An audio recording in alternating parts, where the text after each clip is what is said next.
The Subtle Art of Not Giving a FCK by Mark Manson. We live in an era of opportunity. Whether we want to choose a career, a partner, or the best news source, we have a multitude of options available to us. So why isn't it pure bliss to be alive? Why are so many of us stressed out and unfulfilled?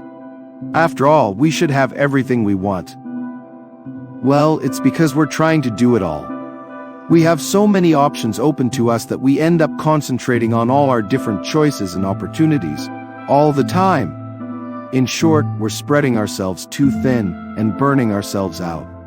So what can we do instead? As these chapters show, we need to find out what is important to us and concentrate on doing that. Everything else? We shouldn't give a fuck about it. These chapters will help you discover which few things are important enough to you to give a fuck about. In these chapters, you'll also discover why you shouldn't compare yourself to Metallica.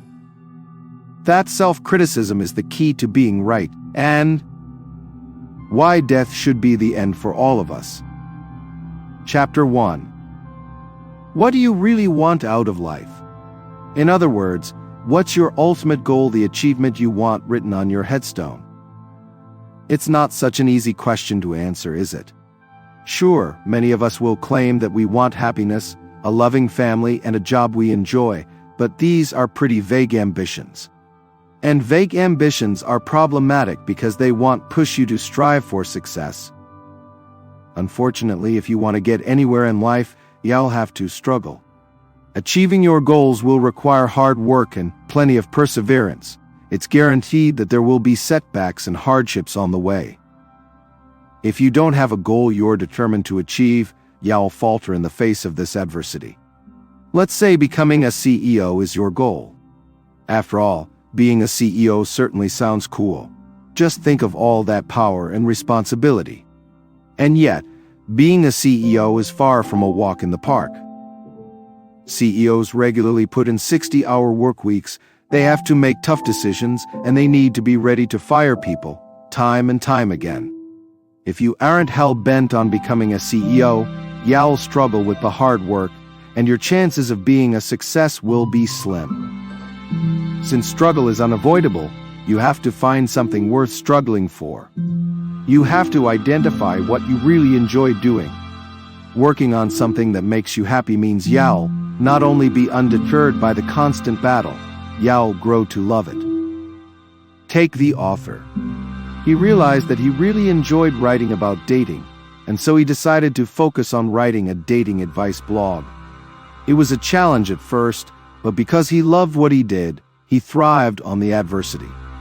Eventually, the struggle paid off. The blog garnered hundreds of thousands of subscribers, and it paid more than enough for the author to make it his full-time job.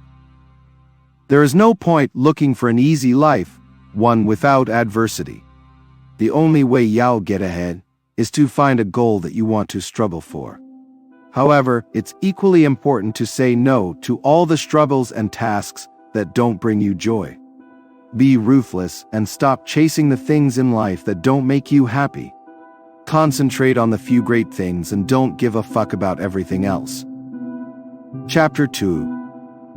The best examples of success through struggle can be found in the art world. After all, we tend to imagine the quintessential artist as poverty-stricken and underappreciated, someone who refuses to give in until her genius is recognized. And this stereotype is actually more accurate than you'd imagine. Consider the guitarist Dave Mustaine. In 1983, Mustaine was thrown out of his band when they were right on the cusp of fame. Seething with anger at the rejection, Mustaine became determined to show his former bandmates just how wrong they'd been. For 2 years, he worked relentlessly to improve his skills and find the musicians to make an even better band. The band he went on to form was Megadeth, a hugely popular band that went on to sell over 25 million records. However, despite the success of Megadeth, Mustaine still wasn't happy. He continued to judge his success against the achievements of his former band. Unfortunately for him, this band was Metallica, one of the world's biggest music acts. Because he compared himself to Metallica, Mustaine considered himself a failure, in spite of his obvious successes. Mustaine's persistent unhappiness highlights a common danger: measuring one's success against the success of others. For Mustaine, the only way to feel successful was to be more successful than his former bandmates, which meant he was doomed to disappointment. It goes without saying that you need to find healthier values to judge your achievements by. Pete Best is a brilliant example of how the right values can lead to happiness. Like Dave Mustaine, Best was kicked out of a band on the brink of stardom. Alas for Best, this group happened to be the Beatles, the biggest band of all time. Watching his former bandmates reach the top, Best fell into a deep depression. But then he switched his values. He realized that what he really wanted in life was a loving family and a happy home life. Sure, he still wanted to play music, but he didn't want musical success, or the lack of it, to define his life. This refocusing led to a happy, fulfilled life, and Best even went back to enjoying making music again, this time for less successful bands. So our values are more important than success when it comes to happiness. In the next chapter, we'll look at how to find the right values to live by. Chapter 3. In the previous chapter, we saw that measuring your worth by comparing yourself to others will only lead to disappointment. And this is just one of many shitty values that can derail you on your path to happiness. Consider pleasure, for instance. Many people choose to make pleasure their priority in life. And yet chasing pleasure above everything else isn't healthy. In fact, it's the central value of drug addicts, adulterers, and gluttons. Research has shown that those who regard pleasure as the greatest good are likely to be anxious and depressed. Another shitty value is using your material success as the yardstick for your life. Whether it be hankering after a bigger car than your neighbors or flashing your brand new Rolex, this value is incredibly common, and you've probably bought into it at some point. But it doesn't lead to improved well-being. Studies have shown that once our basic needs in life are cared for, extra wealth doesn't increase happiness. And chasing wealth can even have a detrimental effect if we chose to pursue it over values like family, honesty, or integrity. So how can you avoid shitty values? Well, adherence to shitty values most often derives from a lack of worthwhile values. So if you want to be neither blindly hedonistic nor covetous of your neighbor's new Mercedes, you need to identify values worth living by. These good values should be based in reality, be helpful to society, have an immediate and controllable effect, take honesty. Honesty is a great value to live by, because you can control it, only you can decide to be truthful or not. It's based in reality. And because it provides truthful feedback to others, it's helpful. Some other values that fulfill these three criteria are creativity, generosity, and humility. Chapter 4. Every year, thousands of amateur runners take part in marathons. Many of them do so to raise money for good causes. Even though a great many struggle to finish, most marathon runners are proud of their achievement. Now imagine that, instead of volunteering to run a marathon, you were forced to take part. No matter how well you actually ran, chances are you'd detest the whole experience. Feeling compelled to do something robs it of its joy. Sadly, many of us go through life as if our experiences were imposed upon us. Whether it be a failed job interview, a rejection from a loved one, or even a missed bus, we see ourselves as the unhappy victims of life circumstances. Let's look at an extreme example of this phenomenon.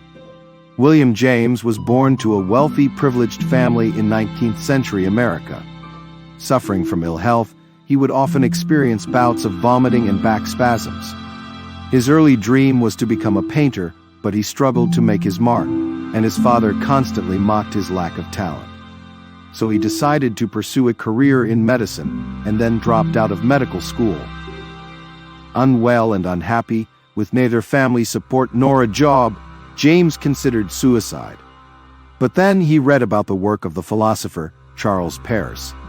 Peirce's central argument was that everyone should take 100% responsibility for their own life, a message that struck a chord with James. James realized that his misery stemmed from his belief that he was a victim of outside influences. Whether it was his sickness or his father's criticisms, he blamed his situation on things he couldn't control, and this made him feel powerless. He realized that he was responsible for his life and his actions, and empowered with this thought, he started afresh. After years of hard work, James went on to become a pioneer in American psychology. So, if you ever feel like a victim, remember William James and try taking responsibility for your own life. Imagine you get dumped by your partner. It would be all too easy to blame your former beloved for being cruel and uncaring, but it'd be wiser to look at how you were responsible for the relationship's failure. Perhaps you neglected your fair share of housework, or maybe you didn't support your partner's ambitions. By realizing and working on your mistakes, you can avoid them in the future. Only then can you live a better, happier life. Chapter 5. Picture this. You're a senior manager at a large, illustrious company. You like your job and the compensation. You have a nice car, sharp clothes, and the respect of your colleagues. Most of all, you love being a senior manager. Being a senior manager is who you are. Now, imagine that you have the chance to get right to the top. However, the opportunity isn't without substantial risks. If you fail to pull it off perfectly, you'll lose everything: the job, the car, the respect, and most importantly, your identity. Would you take the chance? The vast majority of people wouldn't risk it. This is a result of what the author calls Manson's law of avoidance, the tendency to flee anything that threatens our identity. Although avoiding major risks such as that described above may seem wise, our desperation to protect our identity is often more of a hindrance than a help. For example, many amateur artists and writers refuse to publicize or sell their work. They are terrified that, should they show their art or writing, no one would like it. Trying and failing would destroy their identity, an identity that's been built around the possibility of becoming a great artist. So they never try at all. Luckily, there is a way to temper the negatives of Manson's law of avoidance: practicing Buddhism. Buddhism teaches that identity is an illusion. Whatever labels you give yourself, rich, poor, happy, sad, and successful, a failure, are merely mental constructs. They simply aren't real, and so we shouldn't let them dictate our lives. You must, therefore, learn to let go of your identity. Liberating yourself from an identity can be a wonderful experience. For example, you may have always considered yourself to be a career-minded person, and this has meant that you've always put your job first and your family and hobbies second. Free yourself of this constraining self-image, and you'll be able to do whatever makes you happy, whether that be spending time with your kids or making model airplanes. Chapter 6. Don't you just hate those annoying people who always think they're right? Those smug know-it-alls who, even when you tell them they're in the wrong, simply won't listen. Thank heavens you're not like that yourself. Well, unfortunately, you are. From time to time, we all suffer from the delusion that we're correct when we're not. Take this example. One of the author's friends had recently gotten engaged. The groom-to-be was almost universally seen as a decent, friendly person. Except by the friend's fiancé's brother. He simply wouldn't stop criticizing his sister's choice of partner and was convinced that her fiancé would end up hurting her. Most people knew the brother was wrong, including his own sister. But, try as they might, they couldn't get him to entertain the possibility that he might be acting a little delusional. If you want to avoid acting like this brother, you've got to be willing to ask yourself whether you're wrong, time and time again. Only by doing this can you overcome those blind spots where you wrongly think you're right. This isn't as easy as it sounds. Quite often, our false beliefs cover up our insecurities. This means that, by constantly questioning our decisions and actions, we'll uncover uncomfortable truths about ourselves. Back to the example of the hypercritical brother, it's likely that his dislike of the groom-to-be was hiding his own insecurities. Maybe he was envious that his sister had found love, and he hadn't. Perhaps he was jealous because his sister was devoting her attention to her fiancé, not to him. He might even have been angry because his sister paid little attention to what he wanted. Whatever the reason, it was easier for him to blindly make fallacious assumptions than to deal with his own insecurities. Luckily, you don't have to fall into the same trap. By being ready to question your beliefs and face your insecurities, you can behave in a healthier, happier way. Chapter 7. Romeo and Juliet is perhaps the most famous love story in the world. And yet it's hardly a happy one. It's a rather chaotic story, involving murder, exile, and blood feuds, and it ends with both lovers committing suicide. The tragic tale of those star-crossed lovers highlights the destructive power of romantic love. Studies have shown that passionate romantic relationships have a stimulating effect on the brain, similar to that of cocaine. That is, you experience an intense high, and then you crash back down. Then, you search again for the high, though not necessarily with the same person, a recipe for pain and anguish. Back in Shakespeare's time, the dangers of romantic love were well known. The bard may have even written Romeo and Juliet as a critique of romantic desire as a destructive passion. Right up to the 19th century, most relationships and marriages were based on the respective skill sets of both partners rather than their passionate love for each other. Of course, things are different now. Today, romantic love is often held up to be the ideal, and this can lead to heartbreak. So what can you do? Should you give up on the idea of romance altogether? Not quite. Romantic love can be either unhealthy or healthy depending on whether it fulfills specific criteria. Unhealthy love happens when each partner uses the relationship to run away from their problems. For example, they might be unhappy with their lives, and so they use their feelings for each other as a distraction. Unfortunately, no one can mask personal problems forever, and so this avoidance as passion inevitably turns sour. Healthy love, on the other hand, exists when both partners are wholly invested in the relationship. Rather than using it as a distraction, they are devoted to each other. Rather than concentrate on their own feelings, each partner offers support to their significant other. However, this support has to be desired. If a partner oversteps boundaries and seeks to control the other by, for example, looking to solve all their problems for them, problems will ensue. If one partner seeks to dominate the other, this is clear evidence of unhealthy love. Chapter 8. You might not like to think about it, but you're going to die one day. This uncomfortable fact, and how we deal with it, has an awful lot to do with how we live our lives. To fully understand just how much control death has over our lives, we can look to the work of Ernest Becker. Becker was a doctor of anthropology and a bit of a maverick.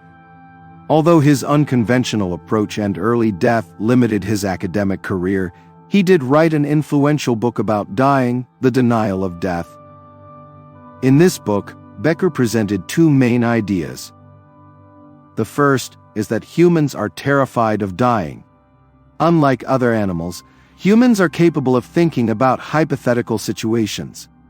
We can imagine what our lives might be like if we had chosen to study a different subject in college, or, say, decided to be a pharmacist rather than a teacher. This ability to hypothesize has a downside, however. We can imagine what life would be like after we've ceased to be. This brings us to Becker's second main idea, that, since we know we're doomed to die, we try to create a conceptual self that will live on after our demise. In other words, we spend our mortal lives seeking out immortality projects, things that will endure as our legacy. It's this desire that encourages some people to chase fame, while others may seek to make a mark in religion, politics, or business. Yet this dream of immortality causes problems for society. People's wish to fashion the world, or at least a part of it, as they see fit has caused war, destruction, and misery. What's more, it's not healthy for us as individuals. The desperate urge to make a mark causes us stress and anxiety. Luckily, there is a straightforward solution. We have to stop striving for immortality. We need to stop giving a fuck about fame and power, and instead concentrate on the here and now.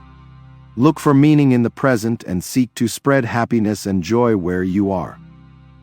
And not giving a fuck shouldn't just be limited to thoughts of death. As you've learned in these chapters, trying to be all things to everyone just leads to pain. If you want to pursue a happy life, focus on the things you enjoy, be it the joyful struggle or a healthy relationship. Everything else is a pointless distraction.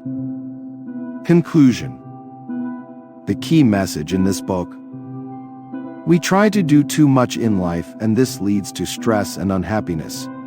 Each of us needs to learn to stop giving a fuck about the things that are causing us pain. Choose what it is you really want to care about, and develop a more constructive approach to work, love, and life itself. Actionable advice. Forget FOMO and learn to say no. If you want to focus only on the things that really matter to you, it is vitally important to say no to everything else.